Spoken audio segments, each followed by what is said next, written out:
turma, tudo bem com vocês? Vamos hoje dar início a alguns temas importantes, tá bom? A gente teve um período de recesso e agora a gente vai retomar para vocês não ficarem atrasados em relação à CMSP, tá bom? Então eu vou hoje conversar com vocês a respeito de alguns temas, que é o regra de 3 simples, pesquisa estatística, média, mediana e desvio padrão e os índices, coeficientes e taxas. A gente vai aplicar alguma coisa com gráficos também, tá bom? Então a gente vai dar início com a regra de 3 simples e aqui tem uma regrinha básica que a gente vai ter que distinguir algo que a gente já viu na última aula, que é o quê? Sobre as grandezas, quando elas são diretamente proporcionais, quando elas são inversamente proporcionais, que é isso que vai definir a forma que a gente vai calcular a regra de 3, tá bom? Então vamos lá. Primeira regra básica aqui sobre a regra de 3 simples.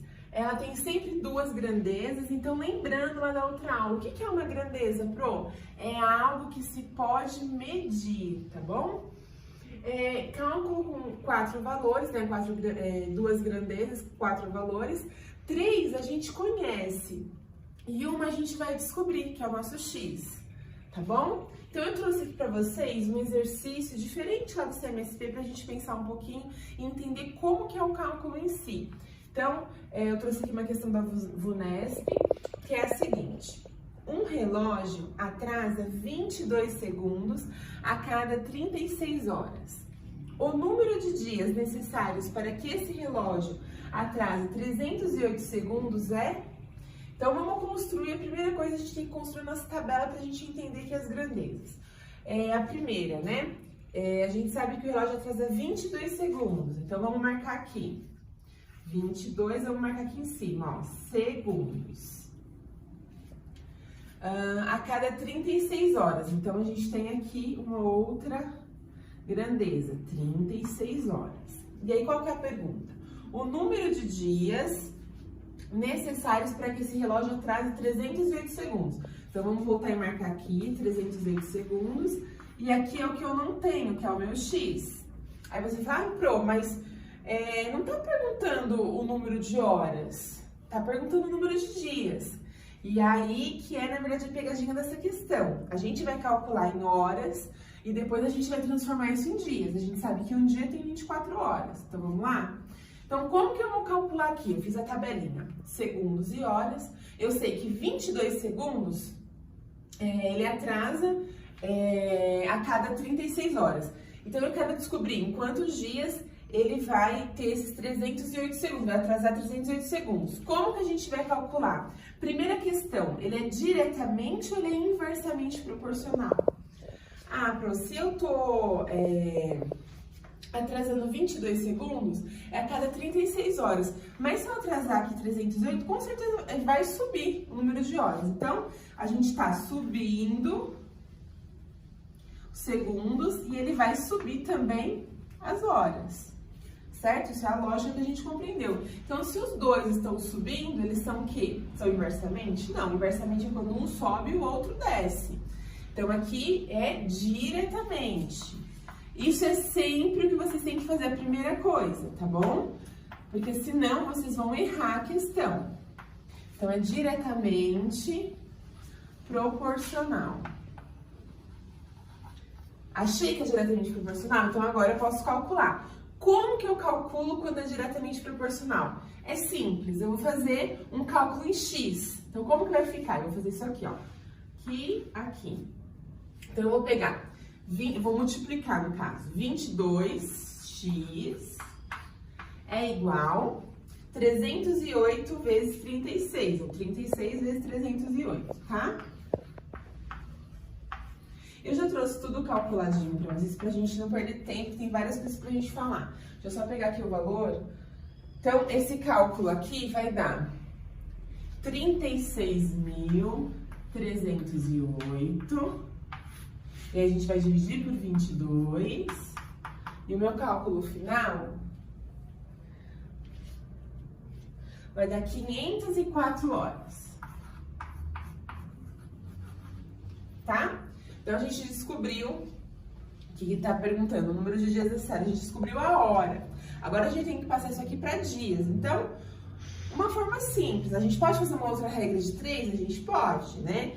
Mas é bem simples até a gente pensar na forma lógica. 504 horas são quantos dias? Deixa eu pegar aqui para vocês, quer ver?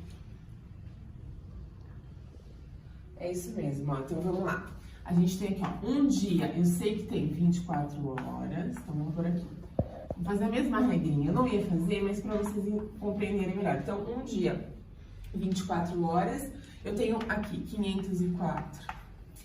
São quantos dias? E aí eu vou fazer o mesmo procedimento. Eu poderia, pela lógica que era o que eu ia propor para vocês, pegar isso daqui e dividir por 24. É o que vai dar aqui no caso, mas eu trouxe aqui para vocês entenderem que, novamente, a gente está tratando de uma regra de 3 simples. Por quê? Aqui a gente sabe, se um dia, né, 24 horas, se for 504 horas, também vai subir. Os dois estão subindo, é o quê? Diretamente proporcional. Então, eu vou fazer o meu cálculo em X. Eu trouxe só para reforçar para vocês. Vai ficar como? 24x igual a 504. Vai cair na mesma questão que eu falei, que é dividir o 504 por 24, que é igual a 21. Então, são 21 dias, tá? Então, a resposta aqui. Qual que é o número de dias necessários para que esse relógio atrase 308 segundos? 21 dias. Facinho? Agora, vamos ver quando for inversamente proporcional. Olá, vamos lá então? Então, agora a gente vai falar sobre inversamente proporcional. Eu já dei a dica, né? Então, a gente já sabe que esse caso é inversamente, mas a gente vai entender, vai fazer junto para compreender a lógica. Então, voltando. Regra de 3 simples. O que é o primordial quando for calcular? Descobrir se é diretamente ou se é inversamente, porque cada um tem uma forma de calcular. Então, vamos lá? Eu trouxe uma outra questão da VUNESP, até para vocês irem conhecendo, porque é muito importante que vocês já trabalharem com questões assim, porque logo vocês estão aí no vestibular, né? Então, vamos lá. Uma máquina trabalhando 4 horas por dia produz um lote de peças em 12 dias. Se essa máquina trabalhasse 6 horas por dia, produziria o mesmo lote de peças em... E aí ele traz alternativas pra gente, 7 dias, B, 6 dias, C, 9 dias, D, 8 dias e E, 10 dias. Então, vamos calcular? Mesma coisa. Eu vou construir aqui uma tabelinha com as minhas grandezas. Então, primeira coisa, a máquina trabalhando 4 horas por dia. Então, eu tenho aqui horas por dia, né? Ela tá trabalhando 4. E aí, ela produz um lote de peças em 12 dias. Então, a gente sabe que em 4 horas ela produz em 12 dias. Se essa máquina trabalhasse 6 horas, então a gente tem aqui outra grandeza, as horas. Eu sei que é 6 horas. Por dia, eu produziria o mesmo lote de peças em quantos dias? Então, eu quero descobrir outra grandeza, que é os dias. Muito fácil. Então, vamos lá, vamos calcular aqui em X. Espera um pouquinho, tem uma regrinha muito importante. É inversamente, mas por que é inversamente proporcional? Se eu aumentar a quantidade de horas que a máquina está ali trabalhando, eu vou aumentar o número de dias para fazer o lote ou eu vou diminuir? Então, vamos pensar, eu tenho lá 4 máquinas, estou produzindo em 12 dias. Se eu aumentar o maquinário, eu vou reduzir o número de dias, porque eu vou ter mais máquinas. É a mesma coisa de pessoas, vamos pensar pessoas trabalhando um serviço. Se eu tiver o número de 4 pessoas, eu vou fazer o serviço em 12 dias. Mas se eu aumentar mais 2 pessoas, vai ser resolvido, vai terminar o trabalho antes, com certeza, né? Então, a gente sabe que aqui tá aumentando, deixa eu mudar aqui, senão vai confundir vocês. Então, aqui tá aumentando o número de horas, eu vou diminuir o número de dias, tá certo? Se um tá aumentando e o outro tá diminuindo, é inversamente proporcional. Vou marcar aqui. Inversamente. Tá certo? Então, ok, já descobri que é inversamente. Vou calcular em X? Eu vou calcular em X, mas antes de eu calcular em X, tem uma etapa importantíssima, senão o cálculo não vai dar certo, que é o quê? A parte da tabela que eu conheço os 2 números, na grandeza, os 2 valores, eu vou inverter de posição. O 4 não tá em cima, o 6 não tá embaixo, eu vou fazer isso aqui, ó. Vou passar o 6 para cima e vou passar o 4 para baixo. Então, vai ficar assim. 6, 4, 12x. Tá certo? Agora que eu fiz essa regrinha importantíssima, eu posso calcular em x. Então, vamos lá. Então, como que vai ficar? 6x, deixa eu trazer para cá. 6x igual 4 vezes 12. Também já trouxe o cálculo para ficar mais fácil a gente adiantar aqui o conteúdo. Então, 4 vezes 12 dá 48. Dividido por 6, é só lembrar lá da tabuada que vai dar o quê? 8. Então, qual que é a pergunta? Se essa máquina trabalhasse 6 horas por dia, produziria o mesmo lote de peças em 8 dias, que é a alternativa D. Aí vocês já teriam acertado uma questão da FUNESP, viu? Então vamos lá, vamos falar agora de pesquisa estatística. Então o que é uma pesquisa estatística? Ela sempre tem um cunho investigativo. Então a gente sempre vai ter um tema e um público-alvo. Então eu vou perguntar algo para um grupo, um gosto, algo que aquele grupo tenha de preferência, tá? Então vamos lá. Eu trouxe um exemplo para vocês, bem lúdico aí, que eu acredito que todo mundo vai gostar. Todo mundo tem alguma preferência em relação a isso.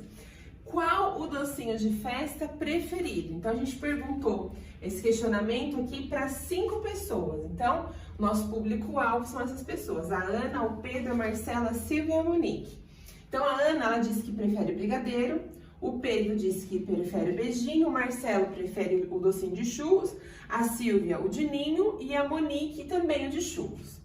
E aí, o que a gente tem que fazer com esses dados? A gente vai montar uma tabela para a gente descobrir a nossa frequência absoluta e a nossa frequência relativa. Então, vamos lá? A gente constrói da seguinte forma. A gente vai fazer uma tabela doces. A gente vai colocar o que a gente deixou aí para que o público-alvo decidisse, né? No caso, são os doces, o brigadeiro, o beijinho, o churros e o ninho. E aí, agora a gente vai descobrir a frequência absoluta. A absoluta ela é bem simples. Então, o que a gente vai colocar aqui? O número de pessoas que teve a preferência do docinho brigadeiro. Então, quantas pessoas aqui? Uma só? A gente vai colocar aqui, a frequência absoluta. 1. Beijinho. Quantas pessoas que preferiram? Uma só? Então, 1. O de churros. O de churros foram 2, ó. Tem 2 aqui. Então, a gente colocar o 2. De leite ninho. Só a Silvia, então a gente colocar 1. Bem simples, bem tranquila essa parte, né? Então, agora a gente tem que descobrir a nossa frequência relativa. Como que a gente vai fazer para descobrir a nossa frequência relativa? Deixa eu só colocar uma questão aqui para vocês. Aqui, no caso, é a quantidade de vezes que repetiu. Deixa eu colocar um adendo aqui fora, ó. Então, a frequência absoluta é o número de vezes que repetiu o resultado.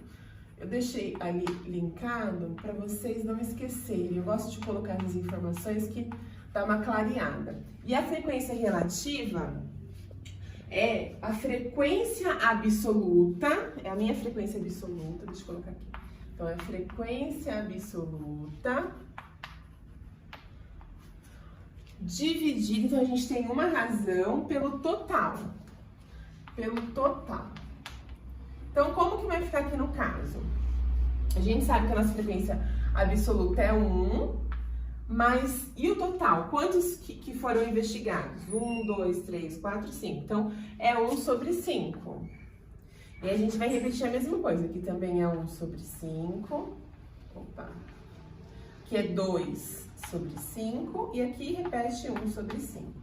E aí a gente vai calcular, né, da forma decimal. Então, a gente vai descobrir que aqui é 0,2, aqui também, aqui vai dar 0,4 e aqui 0,2. O que eu preciso fazer para tornar a minha frequência relativa correta? Então, a frequência relativa ela tem que ser em porcentagem. Eu descobri a forma decimal, eu vou multiplicar por 100 para descobrir quantos por cento que vai dar. Então, se eu multiplicar isso por 100, ele vai dar 20, então é igual a 20%. Aqui também repete, deixa eu pôr pra cá, bem pequenininho. Aqui vai dar 40% e aqui vai dar 20% também. Muito simples essa parte, né? Deu pra entender bem a frequência relativa, a frequência absoluta. Agora, o que eu vou propor pra vocês? Que é a parte de gráficos. Deixa eu só apagar aqui. Também é bem simples, tá? Apesar de ser gráfico, assusta um pouco, mas não tem erro não. Calculou aí a frequência relativa e absoluta, a gente já consegue fazer uns gráficos para demonstrar esses valores. Então, a primeira é o histograma. Então, ela vai mostrar o que? O histograma? A frequência absoluta. Então, vamos construir aqui.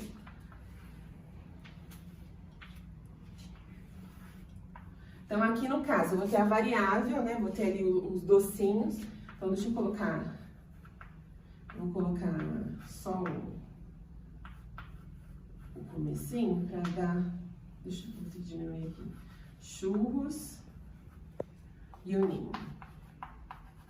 Não vai caber. Certo? E aqui é a quantidade. Então, deixa eu contar aqui. 1, 2, 3. Tá? Então, vamos lá. Brigadeiro. Quantos que escolheram? 1.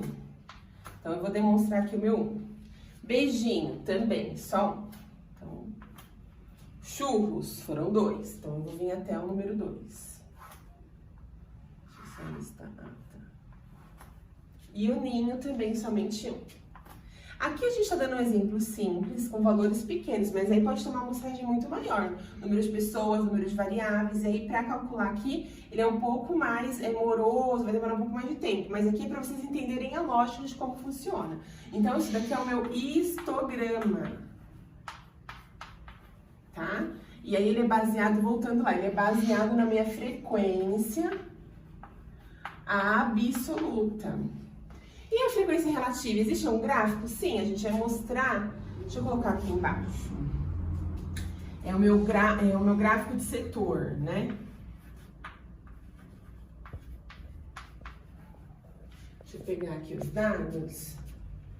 Então, vamos lá. Esse daqui ele vai mostrar a frequência relativa. Então, eu vou trabalhar com o quê? Com porcentagem, tá? Deixa eu fazer. Como que é esse gráfico de setor? Ah, ficou feio.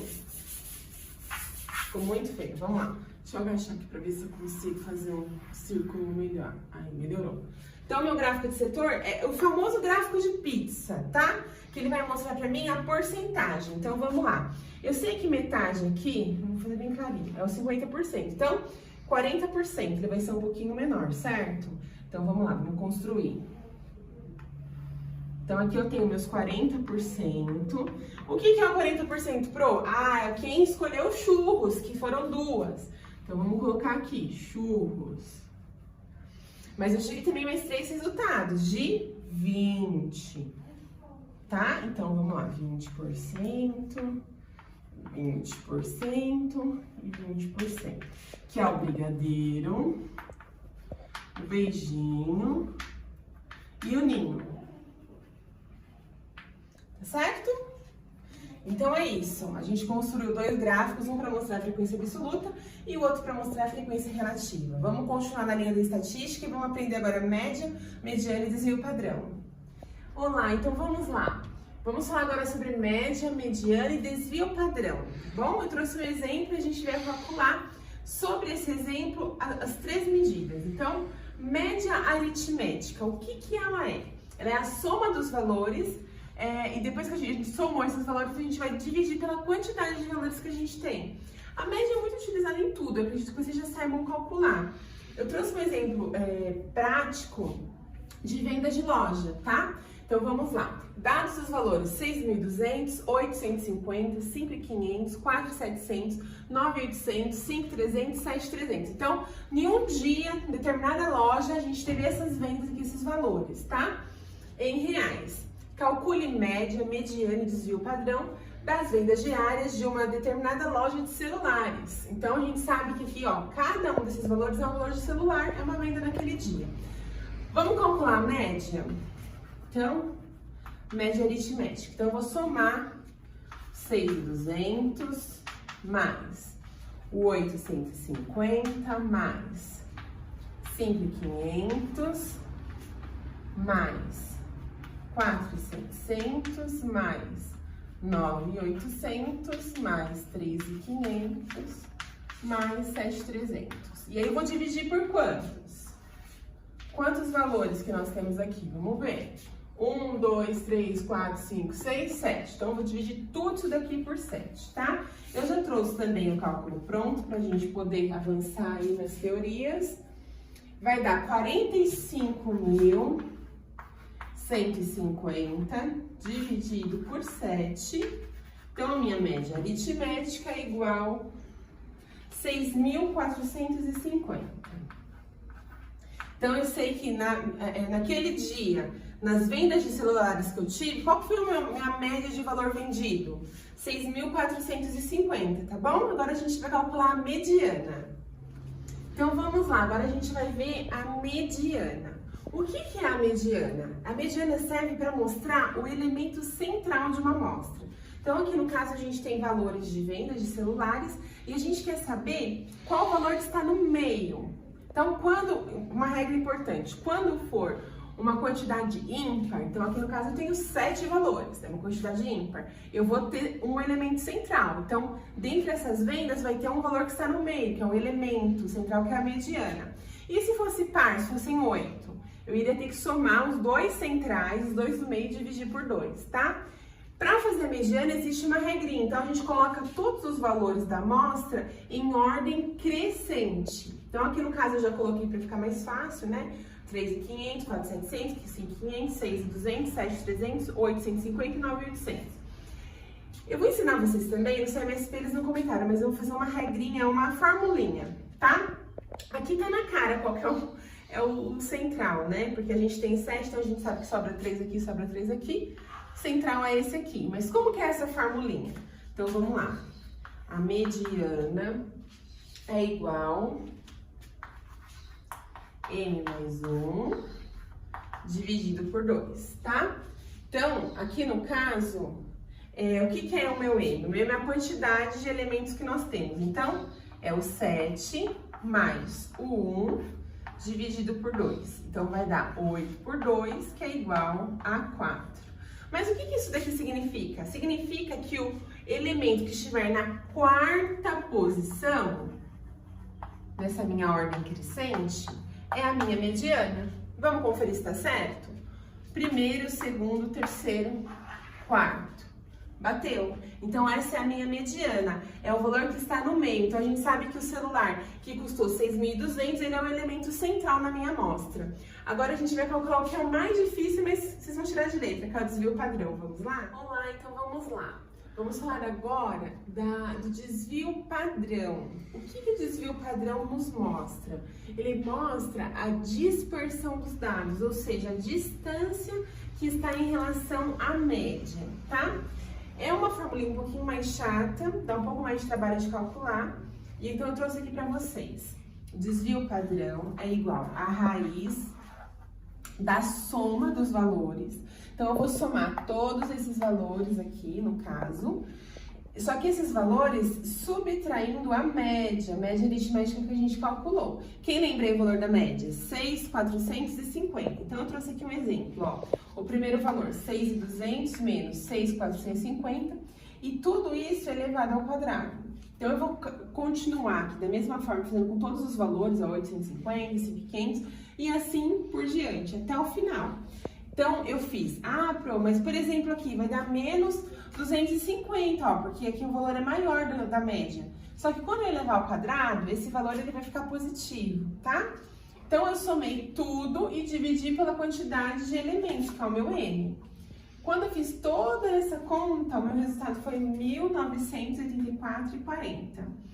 Dá um pouquinho mais de trabalho, mas é só vocês prestarem atenção na fórmula em si, não tem erro, né? Então, vocês vão somar, novamente, vou explicar, somar os valores menos a média ao quadrado, né? Então, no caso, por exemplo, vamos pegar aqui, 8.150 menos 6.450 elevado ao quadrado, eu achei o valor tal. Então, eu achei o valor aqui, achei o valor aqui, achei o valor aqui, vou somar todos esses valores e vou dividir eles por 7. E aí, a gente vai achar esse resultado, tá bom? Agora, a gente vai para a última etapa, que a gente vai falar de índice, taxa e coeficiente.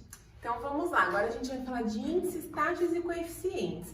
É bem simples, não tem o que errar, porque são fórmulas prontas. Então, no caso aqui, a gente vai começar pelos índices, né? O IDHM, que é o Índice de Desenvolvimento Humano Municipal. Esse daqui foi a proposta que foi dada lá no CMSP. Eu trouxe só para explicar novamente, mudei aqui os valores para a gente poder entender. Então, o que esse índice nos mostra? O desenvolvimento econômico daquele município e a qualidade de vida, tá? Então, como que é calculado? é o E mais o L mais o R dividido por 3. Então, o que são esses valores? Então, esse E é o índice de alfabetização lá do município, o L é o índice de longevidade, né, o quanto essas pessoas vivem por mais tempo, e o R é a minha renda per capita. Geralmente o enunciado já dá esses valores, então é somente para calcular. Então aqui a gente tem uma proposta que é o seguinte: o meu índice de alfabetização é 0,520, de longevidade é 0,810 e a renda é 0,780. Então eu só vou calcular. Aqui é 0,520 mais 0,810 mais 0,780 e eu vou dividir tudo por 3. E o que é isso daqui? Isso lembra vocês alguma coisa? É a média. Por quê? Tenho 3 valores, estou dividindo por 3. É uma média aritmética, tá bom? Eu já trouxe o valor pronto pra gente facilitar. Deixa eu colocar aqui. 0,703. Então, esse é o meu índice de desenvolvimento humano municipal, perfeito? Agora a gente vai falar um pouquinho de taxa e vamos falar um pouquinho de coeficiente também, tá bom? Pra gente finalizar. Vamos lá, a gente tá quase terminando já, tá bom? A gente vai falar um pouquinho agora de coeficiente e taxa e para finalizar eu vou trazer alguns gráficos pra gente entender como ver isso daqui dentro lá do gráfico, tá? Então, o que é um coeficiente? A gente vai mostrar, por exemplo, aqui, eu dei um exemplo parecido lá com o CMSP. Lá eles falaram de mortalidade infantil e aqui eu trouxe o juvenil, tá? De um determinado município. Então, eu tenho o número de óbitos dividido pelo total de habitantes. Então, supondo, né, que o meu número de óbitos lá no ano foi de 5 mil para um total de habitantes de 5 milhões, eu vou achar um resultado de 0,001. Então, esse daqui é o meu coeficiente de mortalidade juvenil. Agora, a gente vai falar de taxa, tá? Até porque tá atrelado ao que é o meu coeficiente. Quando eu falo de taxa, eu falo de porcentagem. Então, qual que é a minha taxa de mortalidade juvenil? Vai ser o coeficiente, que é o quê? O número de óbitos, total de habitantes, é a mesma fórmula. Só que agora eu vou multiplicar por 1000. Então, vai ficar 0,001 vezes 1000, então eu achei que esse 1%. O que isso daqui representa? Então, a cada 1000 habitantes, morre um jovem. Isso daqui no ano, tá? Por aqui no ano. Então, assim, o importante, aqui é muito simples de calcular a taxa de coeficiente, mas a gente tem que interpretar o resultado. Isso que é o mais difícil. Agora a gente vai entrar na parte de gráficos e aí vai ficar mais fácil da gente entender como que faz essa interpretação, tá bom? Vamos lá pra gente finalizar. Vamos lá. Isso daqui que eu trouxe pra vocês é importantíssimo para a vida profissional de vocês. Isso aqui é a forma com que a empresa que vocês entrarem vai olhar para vocês, tá? Eu digo isso por experiência própria. Eu já trabalhei em empresas, banco, telecomunicações de grande porte aqui do Brasil.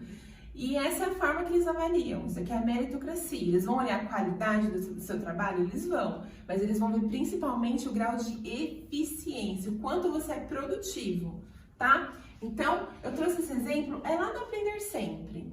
Aqui ele mostra a visão de 3 funcionários. Eu quero que vocês pensem isso daqui como uma recepção de hospital, para ficar mais claro. Então, eu sei que em 3h30 eu tenho esses atendimentos aqui feitos pelos meus funcionários. Então, o meu funcionário C, ele atendeu 21 pessoas em 3h30. O meu funcionário D, ele atendeu 35 pessoas em 3h30 e o meu funcionário E atendeu 28 pessoas em 3h30. E aí eu preciso saber qual deles que é o mais eficiente, tá? Então, o que a gente vai fazer? Aqui a gente vai calcular, eu mudei aqui, tá? Para ficar mais fácil, os 3,5. 21 por 3,5 para a gente achar o nosso índice de eficiência. Então, lembrando, deixa eu colocar aqui para vocês gravarem. O nosso índice, no caso, como que vai ser o cálculo? Vai ser o número de atendimentos pelo meu tempo. Ui, caiu aqui o giz. Deixa eu resgatar. Pelo tempo, tá? Então, vamos fazer esse cálculo aqui agora. Então, 21 por 3,5 eu já tenho resposta, 6 atendimentos por hora. E aí eu vou repetir o mesmo cálculo com o funcionário D, no caso 35. Esse aqui é fácil de calcular, né? 35 por 3,5 vai dar 10 atendimentos por hora. E aqui é 28 por 3,5, que eu tenho o cálculo também já feito, que é 8 atendimentos por hora. Opa, deixa eu melhorar aqui. E aí, o que a gente consegue ver através desses dados? A gente consegue ver que enquanto o funcionário C atendeu 6 pessoas na hora, o funcionário D atendeu 10 pessoas na hora e o funcionário E atendeu 8 pessoas na hora. Então, sem a gente olhar a parte de qualidade, que eu falei que vocês também vão ser analisados através disso, mas olhando friamente esses dados, tá? O gerente lá da área de atendimento do hospital vai chegar e falar assim, olha, eu quero ver o grau de eficiência dos funcionários. Ah, vamos colocar um nome aqui, ó. O João atendeu 6 pessoas na hora, a Kátia atendeu 10 e o Marcelo atendeu 8.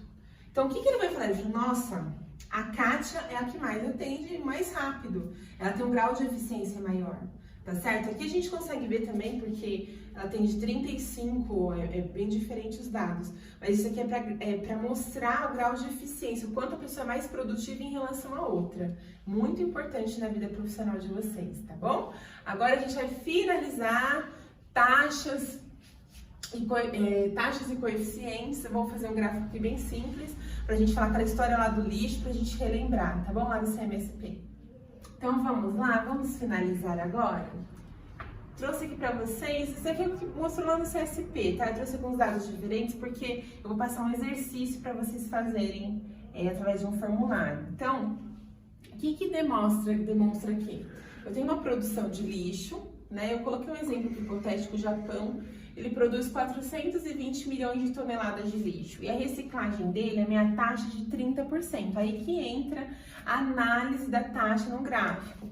E aí eu quero saber, essa minha taxa de 30%, ela corresponde em quanto em milhões? Então, como que é feito? Olha, a gente vai gerar uma regra de 3, na verdade. Por quê? Eu sei que a minha produção, que aqui em milhões, é 420 milhões, é o meu 100%, é tudo que eu produzo. E eu quero descobrir 30% que é reciclado desse valor, então é o X.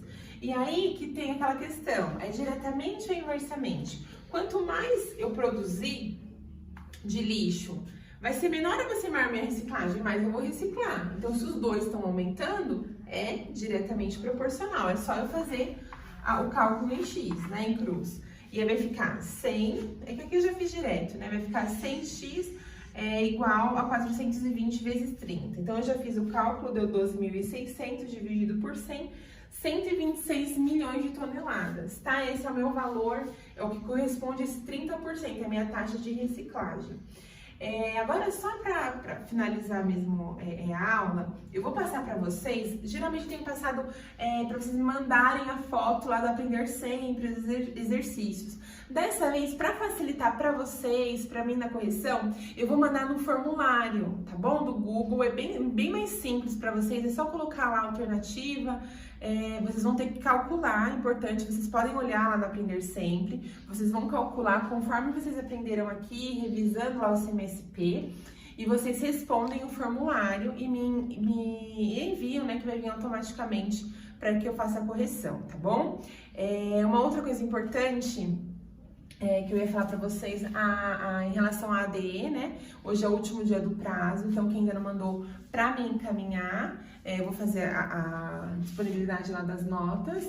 E é isso. Então, assim, se vocês tiverem dúvidas, se não conseguiram compreender algum conteúdo, essa atividade que eu vou mandar para vocês via Forms vale ponto, tá? Vale nota, então é importante que vocês realmente me encaminhem. Quem ainda não conseguiu me encaminhar nenhuma atividade, pode me mandar atividades anteriores, mas manda essa também, porque agora a gente já tá no término do bimestre, é importante para vocês poderem ter nota, uma nota legal em matemática, tá bom? Podem contar comigo sempre. Se tiverem qualquer dúvida, qualquer sugestão, podem me encaminhar por e-mail. Agora eu também estou nos grupos de WhatsApp, tá bom? Quero mandar um grande abraço para vocês e até a próxima aula.